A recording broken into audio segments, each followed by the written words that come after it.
सभी शिक्षक और शिक्षिका और मेरे मित्रों को मेरा प्रणाम। और मेरी कहानी का शीर्षक है खत। तो एक बहुत पहले की बात है, एक खुशहाल जिंदगी जीते हुए एक फैमिली होती है और एक परिवार होता है जिसमें एक नाज़मा होती है और एक रहीम होता है और रहीम की पत्नी होती है। तो उनका खुशहाल जिंदगी चलती होती है, लेकिन रहीम के पति का देहांत हो जाता है और वो मर जाती है।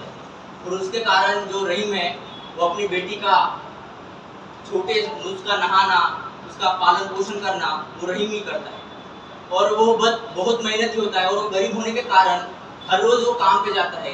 उसके काम पे जाने के कारण उसके हाथों में छाले, उसके पैरों में छाले आ जाते हैं, क्योंकि उसको नाज़मा को पढ़ाना था, पढ़ा लिखा के बड़ा कुछ बनाना था। इसलिए वो बहुत ही कष्ट उठाता है अपने बच्ची के लिए, और बच्ची के लिए उठाता है और आगे ऐसे ही चलता रहता है। और वह बड़ी हो जाती है, उसको पढ़ा लिखा के बड़ा बना देता है। और कहा ना कहा रहीम भी समझ जाता है कि इसकी शादी की उम्र हो गई है, और रहीम को पता चल जाता है कि और वो वर ढूंढने लगता है कि मिल जाए अच्छा वर तो मैं शादी कर।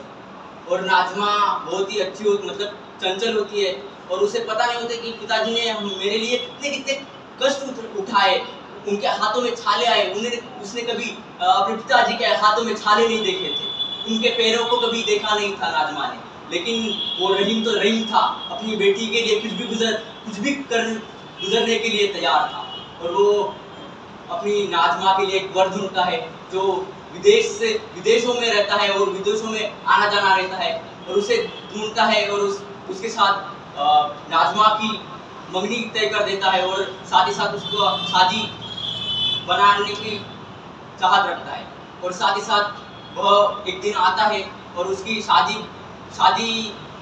का दिन आता है, और शहनाइयाँ बजती हुई, ढोल ताशे बजते हुए रहीम ने अपनी पूरी पूंजी उस शादी में लगा दी और नाज़मा की शादी कर दी। और नाज़मा की शादी कर दी और नाज़मा खुशहाली से उसके साथ चली गई। और बाहर देश जाने के कारण और नाज़मा ने रहीम से बात कही थी, रहीम से बात की थी कि पिताजी मैं जब जाऊंगी, मिस अब्बू मैं जब जाऊंगी तो आपको एक खत लिखूंगी। और ऐसे करके वो चली गई। और रहीम तो रहीम था, अपनी बच्ची के लिए बेकरार कि मेरी बेटी का खत कब आएगा। वो 2 महीने रहा, 3 महीने रहा और अपनी नाज़मा का खत का इंतजार किया, लेकिन नहीं आया। तो रहीम ने एक खत लिखा और पोस्ट ऑफिस गया और उसको भेजा, तेरा पिताजी रहीम करके उसने भेजा। लेकिन तभी भी 2-4 महीने और चले गए, लेकिन नाज़मा का कुछ जवाब नहीं आया। जवाब नहीं आने के कारण रहीम बेचैन हो गया, और वो हर रोज उस पोस्ट ऑफिस जाता था और कहता था पोस्टमैन को, नाज़मा का खत आया बाबू, मेरी नाज़मा का खत आया।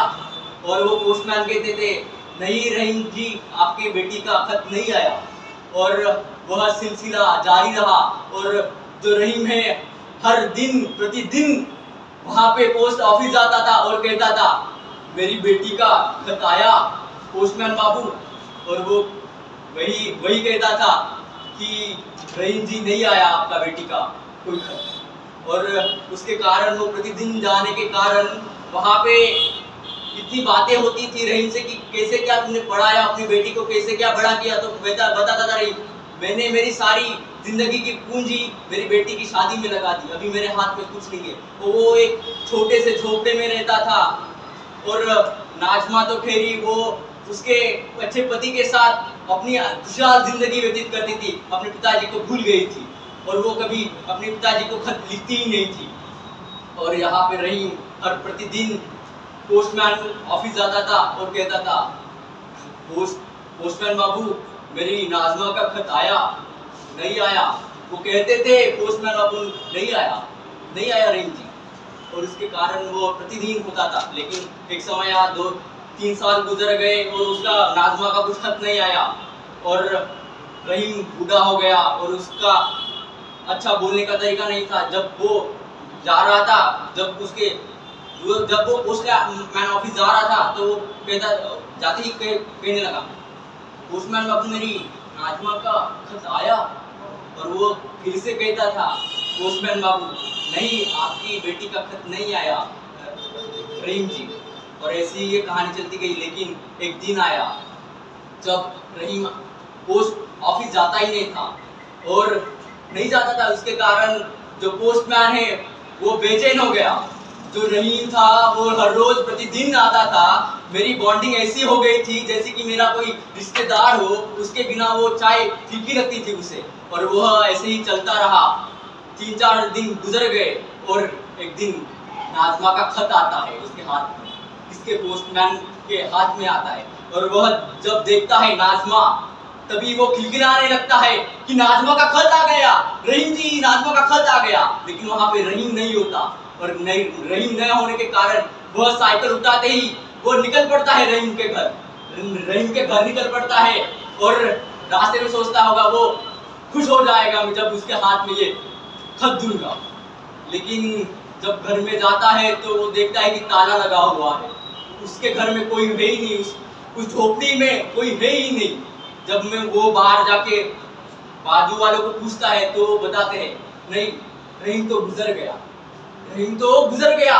और उसके नीचे की धरती खिसक जाती है पोस्टमैन की, क्योंकि वो अपनी बेटी के लिए किया क्या नहीं किया। उसने हर प्रतिदिन पोस्टमैन ऑफिस गया, लेकिन उसको उसकी बेटी का खत नसीब नहीं हुआ उसके लिए। लेकिन उसे रहा नहीं गया, वो पोस्टमैन उसके घर में गया, उसकी उस झोपड़ी में गया, उसके दरवाजा खोला, वहां पे एक संदूक, पुराना संदूक था।